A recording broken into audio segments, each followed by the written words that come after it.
This was a fraud perpetrated on the American people for a long time, using the abuses of the intelligence community to do so, but that it was very deliberate. People inside the Obama White House could theoretically be prosecuted. So recently, Glenn Greenwald had a podcast talking about the recent Russiagate revelations, what they reveal, if there's merits to them, and what are the chances that any of Trump's political opponents that tried to undermine him and are now named as criminals by him will be actually prosecuted and charged for their crimes. Let's get Glenn's take on this. Please like the video and subscribe to the channel. Let's talk about these documents because they are extremely revealing, and I know Aaron Mate spent a good amount of time yesterday. He's someone he was one of the very, very few people who wasn't a MAGA journalist or pundit, wasn't a Trump supporter, who from the very beginning said, this whole story seems journalistically dubious at best. And there were very few of us at the time doing that. Jimmy Dore was another person who did that. Matt Taibbi was another one.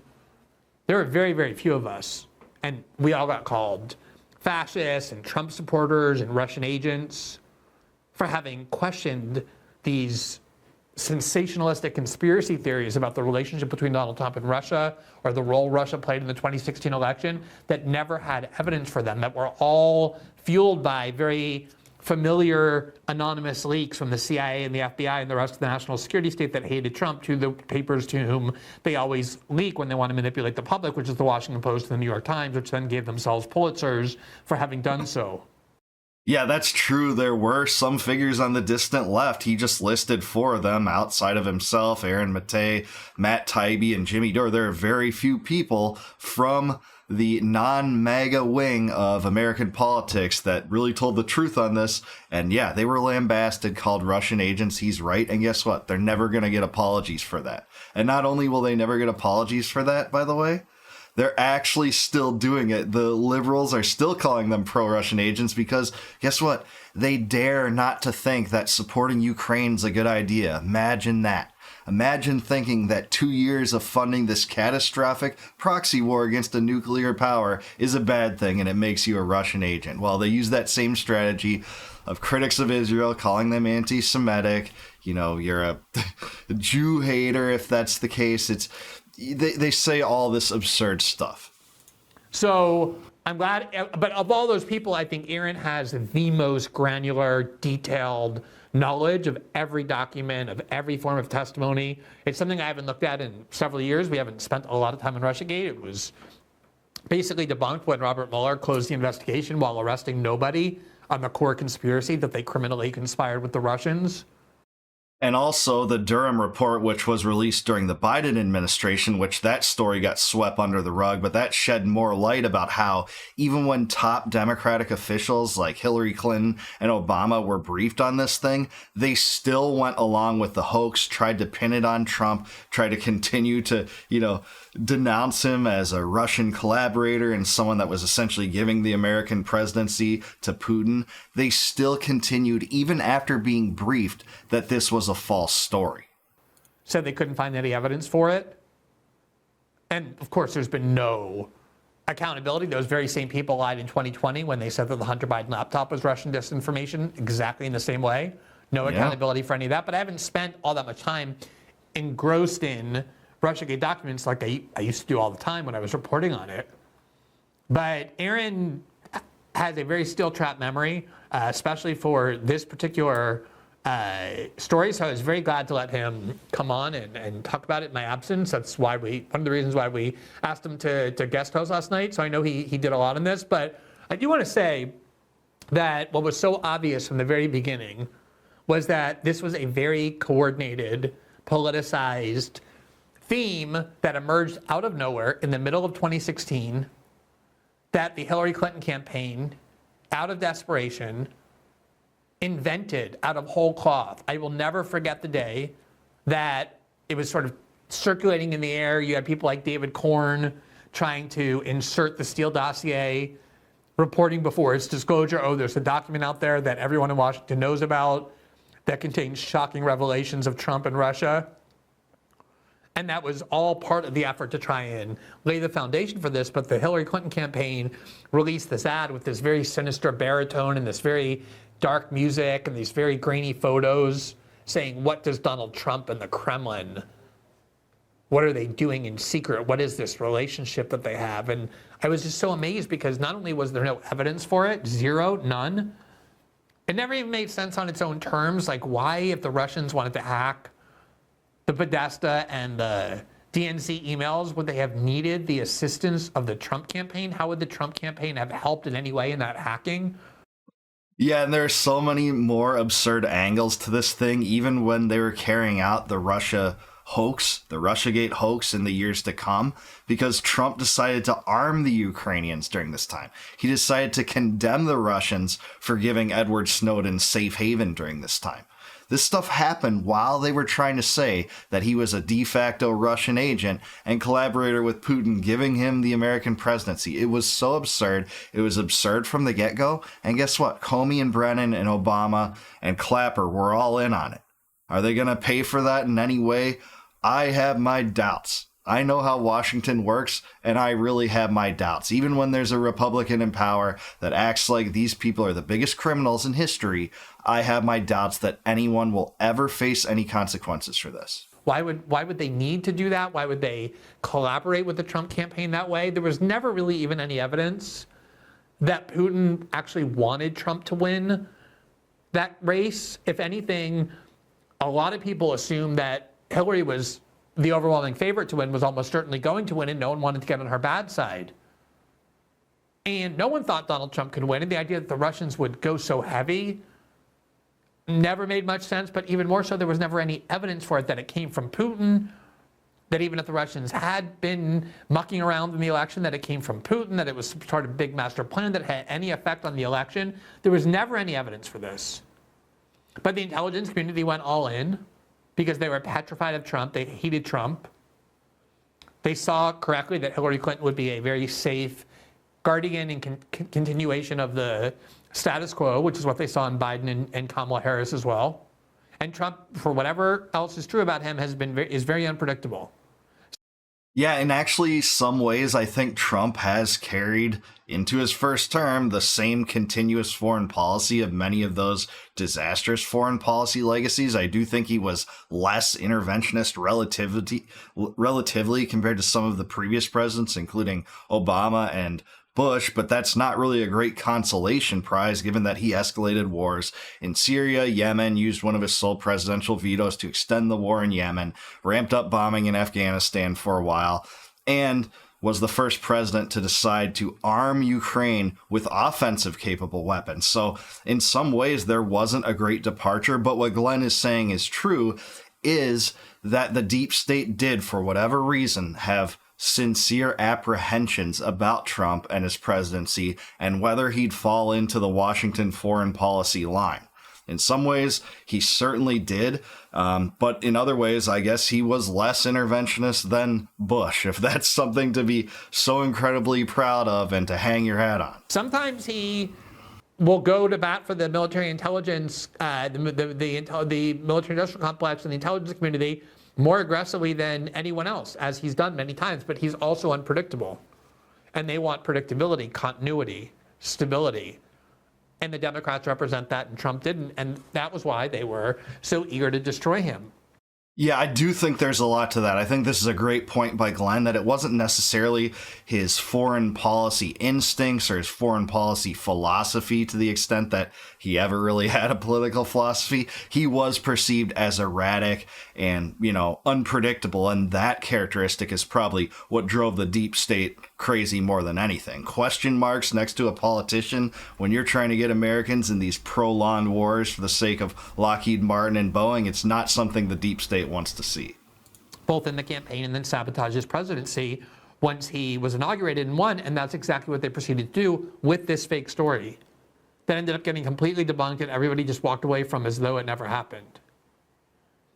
Yep, no apologies, no penalties, no punishments. I don't think we'll ever get any. In fact, some talking heads and people in the Democratic establishment still pretend this is true. They still try to perpetuate the hoax, just like they did the Fine People hoax to try to call him a racist.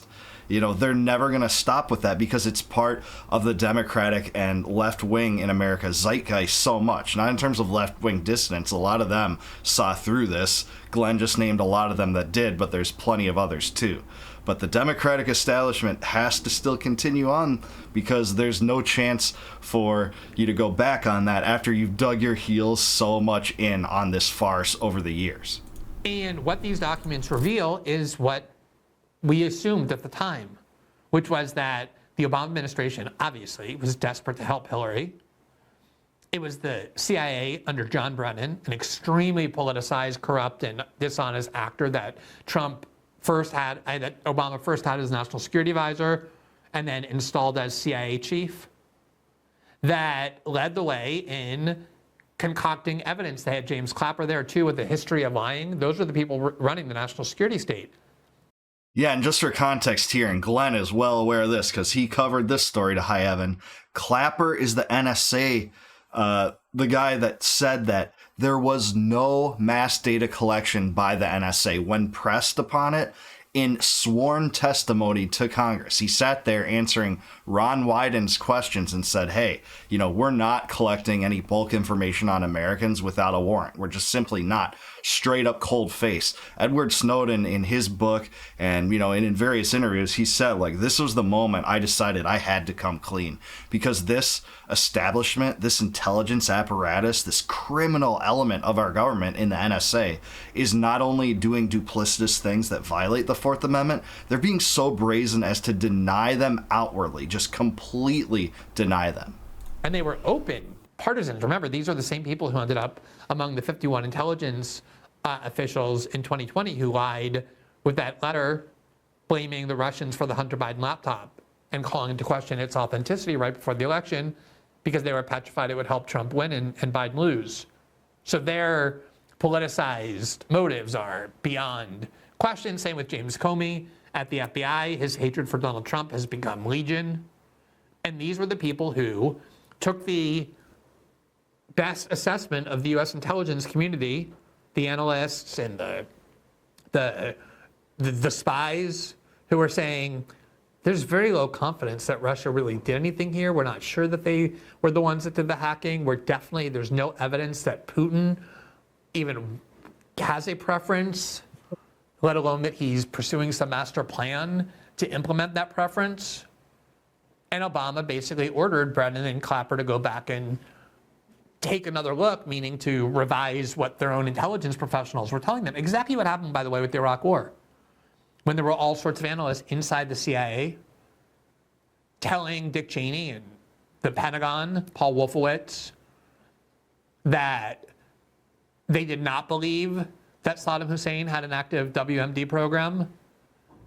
You may remember the very bizarre story in Pat Leahy's memoir where he says he was jogging on the street with his wife or walking on the street with his wife, and these two guys who he didn't recognize came up to them as joggers and kind of whispered in Pat Leahy's ear, like, hey, take a look at file number 14 in the CIA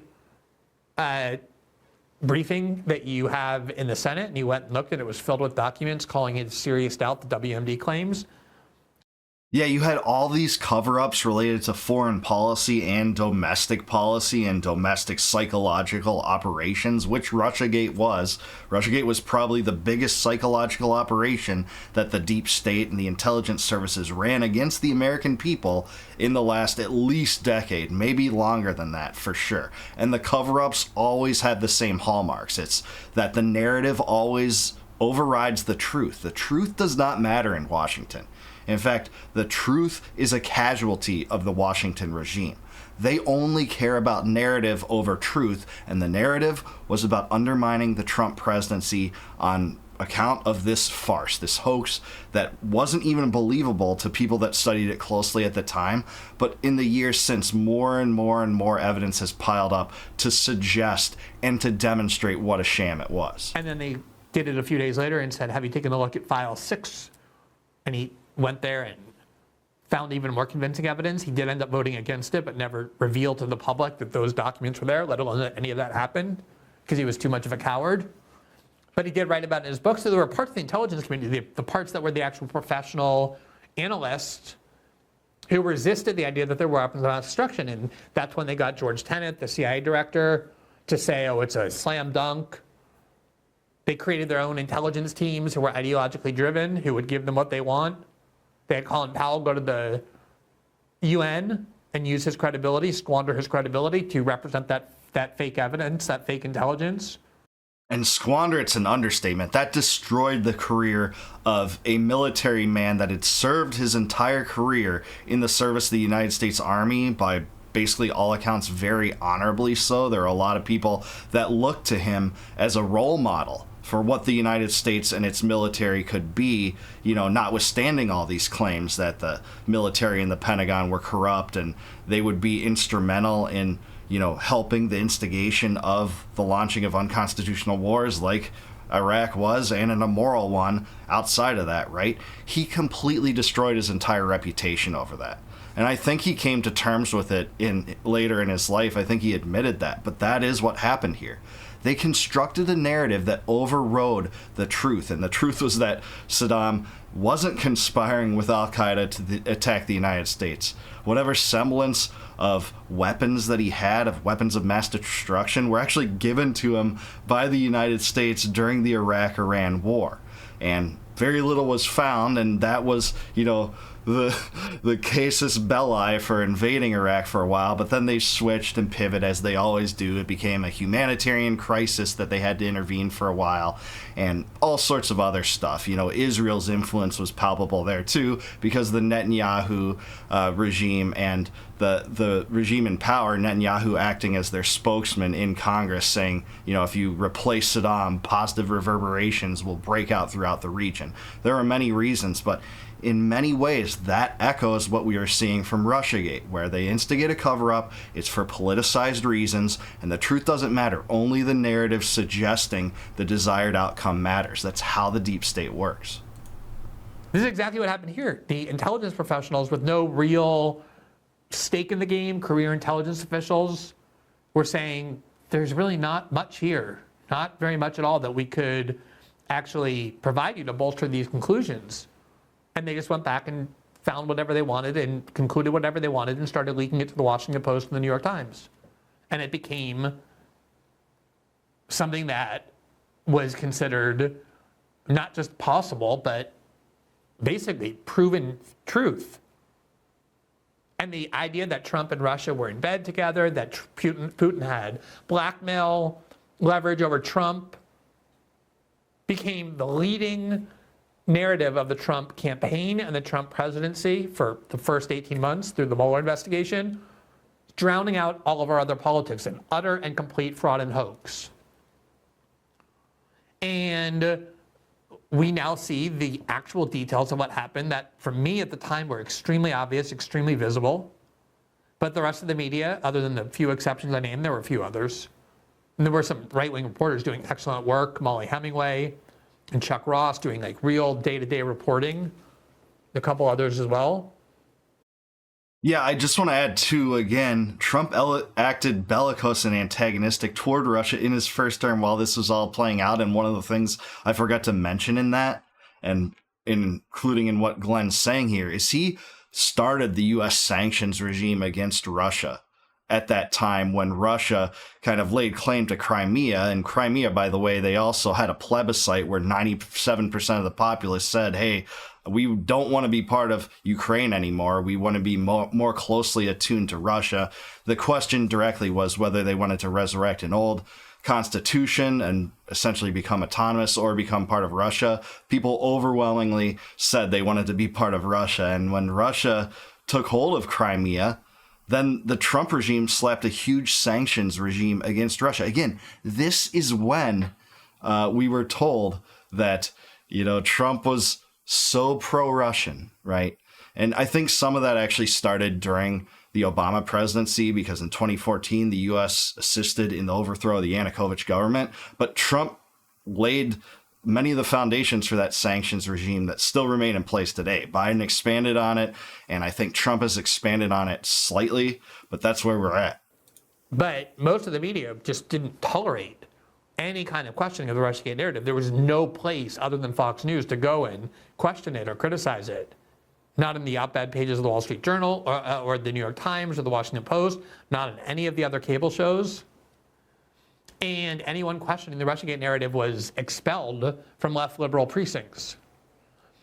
And it became some sort of heresy to even question it when the whole thing was a scam and a fraud from the start. Now, I do not think there will be any accountability for this, in large part because let's remember that Supreme Court immunity case that liberals raised hell over and said was some kind of newly invented present to immunize Donald Trump to allow him to commit crimes in office, as I pointed out at the time, was neither new nor radical. But what it also did was immunize every other president besides Trump, past and present and future, from crimes they commit in office as well, as long as it's in the exercise of their Article 2 powers.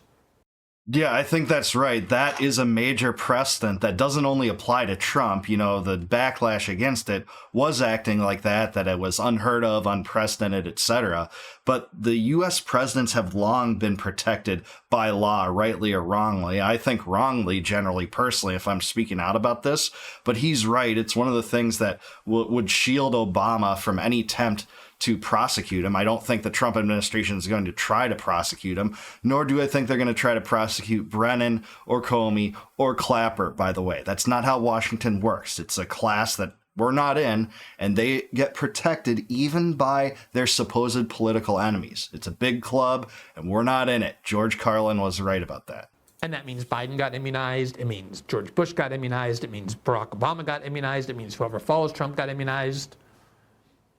And whatever else is true, clearly everything that is being accused of everything Barack Obama is accused of having doing was in the exercise of his Article 2 powers, namely overseeing and directing the intelligence agency. Even if he did it corruptly, even if he did it criminally, the scope of the immunity from the Supreme Court was so broad that it said basically that anything that you do in the scope of the exercise of your legitimate powers under Article 2, even manipulating intelligence, is not subject to criminal prosecution, because that would be a violation of the separation of powers by having the judiciary punish presidents for the exercise of their Article 2 powers. That's what the Supreme Court decision was. And in some ways it's absurd too, because despite the separation powers doctrine, which is palpable in the Constitution, in the U.S. constitutional system, it's what the founders often talked about as a check against the exercises of government, potential tyranny in government, there's also a mechanism to depose the presidents. It's impeachment. When they're committing high crimes and misdemeanors, they can get prosecuted for that and removed from office. That's really the constitutional remedy here. So that doesn't violate the separation of powers at all. It's just a weapon that's, exercised at times when the president is guilty of those things, or the political opposition wants to assert that he is. Trump's been impeached twice and not removed, but that is supposed to be the expedient. And early on, a little bit tangential, but Jefferson ultimately came to the conclusion that it wouldn't be a worthy expedient for handling these situations, because Samuel Chase, the rogue judge that that really held convicted people, led to the conviction of people that had violated the Sedition Act. Was an act that was passed in 1798 to criticize the president or bring him under ill repute. A lot of the Jeffersonians did that against Adams, who was enforcing this act. It was a total brazen attack on free speech and the 10th Amendment. He basically assured their convictions by withholding exculpatory evidence, not allowing, constitutional arguments against this to get into his cases, etc.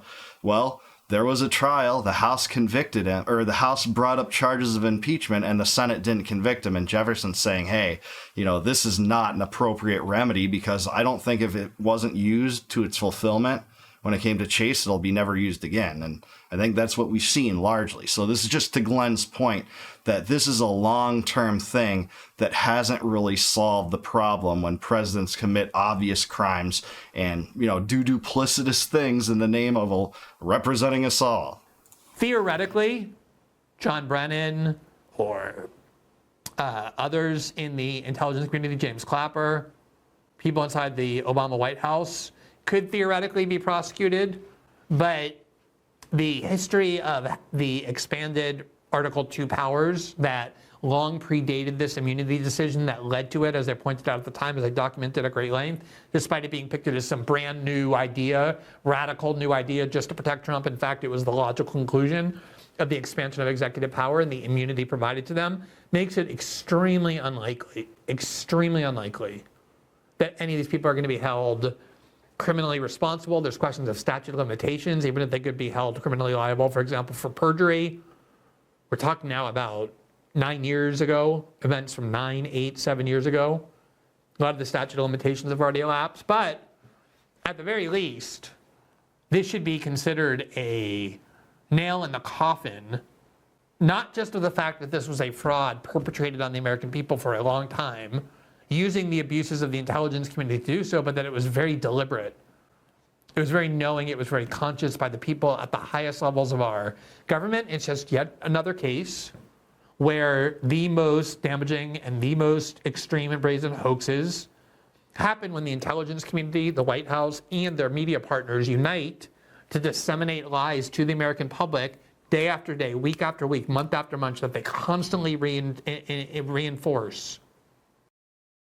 Yeah, absolutely right here. This should be the final nail in the coffin of what was the most absurd hoax carried about, not only on Trump, but the American people to go along with this and believe this, that the intelligence community has cooked up in many, many years, since at least the Iraq War. That's what we're dealing with here, and Glenn's right. This should put the final nail in the coffin. Now, some people are never going to do that. Some people will still call Trump a Russian agent as he arms Ukraine.